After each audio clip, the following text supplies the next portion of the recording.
मध्य प्रदेश में चुनाव प्रचार पूरे जोरों पर है। केंद्रीय मंत्री ज्योतिरादित्य सिंधिया भी इस दौरान तूफानी दौरे कर रहे हैं। न्यूज 18 की टीम भी उनके साथ मौजूद है और इस वक्त रायसेन से उज्जैन के सफर पर उनके साथ रहेंगे और लगातार आपको अपडेट देते रहेंगे। शुरू करते हैं ये सफर।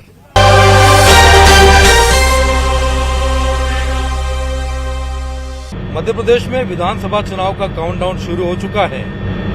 केंद्रीय मंत्री और बीजेपी के दिग्गज नेता ज्योतिरादित्य सिंधिया इस दौरान लगातार धुआंधार दौरे कर रहे हैं। सर, इतने सारे दौरे, लगातार कार्यक्रम, लगातार रैलियां, क्या रिस्पांस आप देख रहे हैं जनता का?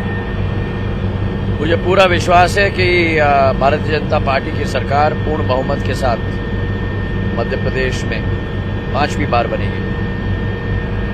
सर, डबल इंजन की सरकार का दावा लेकर क्षेत्र में जा रहे, जनता के बीच पहुंच रहे हैं। विधानसभा चुनाव में डबल इंजन की सरकार कितनी प्रभावी आपको नजर आती है? बहुत जरूरी है, क्योंकि डबल इंजन की सरकार से ही हर एक योजना केंद्र में, प्रदेश में क्रियान्वित होती है। प्रदेश सरकार की योजनाएं होती है, केंद्र सरकार की अलग योजनाएं होती है। जब दोनों का संगम होता है, तब 1 और 1 2 नहीं होती, 1 और 1 11 हो जाती है। उदाहरण के तौर पर प्रधानमंत्री आवास योजना, जहाँ 44 लाख आवास मध्य प्रदेश में पिछले 3 साल में बने। प्रधानमंत्री गरीब कल्याण योजना, जहाँ 5.5 करोड़ मध्य प्रदेश में लोगों को निःशुल्क में अन्न वितरित किया जाता है। आयुष्मान कार्ड योजना, जहाँ 4.25 करोड़ मध्य प्रदेश के लोगों को 5 लाख रुपए तक की राशि स्वास्थ्य के लाभ के लिए निःशुल्क दी जाती है। और इसी तरह हर घर नल योजना, जहाँ करीब 1 करोड़ लोग आज तक लाभान्वित हुए हैं। तो 82 लाख उज्ज्वला योजना के लाभार्थी, जिनको गैस का फ्री कनेक्शन दिया गया।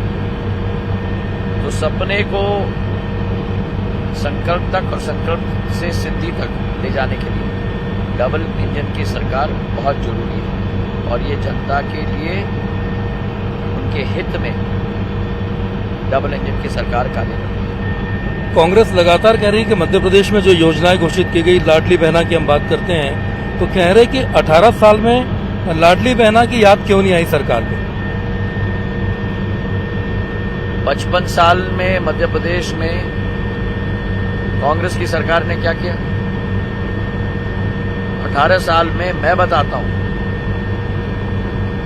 बहनों का क्या याद आया।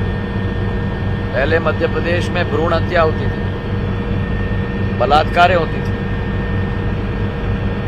आज मध्य प्रदेश में जब बेटी पैदा होती है तो बोझ नहीं, लेकिन लखपति, लक्ष्मी पैदा होती है। जब बेटी को स्कूल जाकर अच्छे अंक आते हैं तो उसके साथ मध्य प्रदेश की सरकार खड़ी होती है, जब स्कूटी देती है। जब बेटी की शादी होती है तो मध्य प्रदेश की सरकार बेटी के साथ उस विवाह में भाजपा की सरकार खड़ी होती है 55,000 रुपए कन्यादान की योजना के साथ, जो कांग्रेस की सरकार ने अपने 18 महीने की सरकार में बंद कर दिया था। और अब लाडली बहना योजना, करीब 1 करोड़ 40 लाख बहनों को 1250 रुपया सीधे उनके खाते में दिया जाता है। कांग्रेस ने भी वादा किया है कि हम भी महिलाओं के खाते में पैसे डालेंगे, नारी सम्मान योजना। कांग्रेस के वादों पर विश्वास किसका है? 2018 में वादा किया था, जनता को केवल वादा खिलाफी दिखा। वादा निभाने का तो कोई 1% लक्ष्य नहीं था। किसानों के साथ वादा खिलाफी की, अतिथि शिक्षकों के साथ वादा खिलाफी की, युवाओं को कहा था बेरोजगार भत्ता देंगे, उनके साथ वादा खिलाफी की। किसके साथ वादा खिलाफी नहीं की?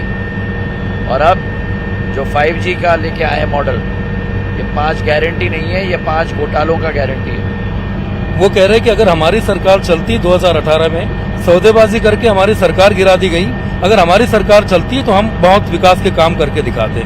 चोरी का आरोप लगाते कि सरकार, अगर इनकी सरकार चलती तो क्या किसानों के खाते में 6,000 रुपया जो शिवराज जी ने डाला है मुख्यमंत्री किसान सम्मान निधि में, क्या किसान को मिलता? अगर इनकी सरकार चलती, क्या लाडली बहना को 1250 रुपए मिलता? अगर इनकी सरकार चलती तो क्या नौजवानों को कमाओ और सिखाओ योजना चलता, जहाँ 8 से 10 हजार रुपए सीखने के लिए नौजवानों को दिया जा रहा है। कथनी और करनी में जमीन आसमान का फर्क होता है। आप कहो 1000 चीज, करो शून्य।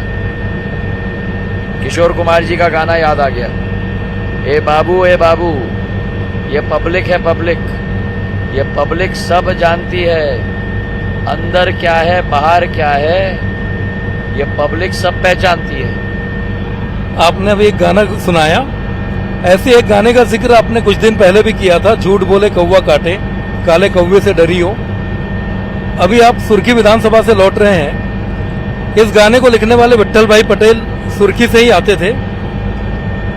क्या विचार मन में था कि आपने कहा कांग्रेस के लिए मैं काला कौवा हूं? मेरा यही कहना था, जब कोई वादा किया जाता है तब उसको निभाना हमारा धर्म होता है। कोई अगर वादा खिलाफी करे, मैदान में उतरने का संकल्प हर भारतीय जनता पार्टी का कार्यकर्ता का है। बीजेपी से प्रधानमंत्री नरेंद्र मोदी, अमित शाह जी और लगातार दौरे कर रहे हैं। इंडी गठबंधन की बात ही अखिलेश यादव, इंडी गठबंधन की बात चल रही थी मध्य प्रदेश में। अखिलेश यादव ने कहा कि कांग्रेस ने हमारे साथ धोखा किया। कांग्रेस ने अखिलेश जी के साथ धोखा नहीं किया। कांग्रेस ने अखिलेश जी को बेइज्जत किया।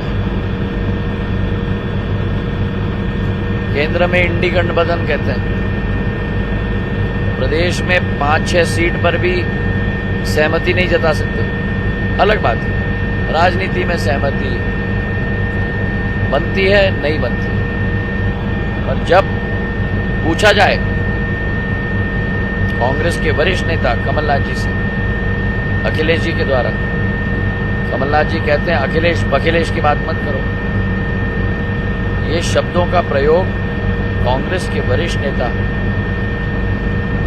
उत्तर प्रदेश के नहीं लेकिन देश के वरिष्ठ पिछड़े वर्ग के नेता के प्रति करते हैं, और ये कांग्रेस का पिछड़े वर्ग का प्रेम है।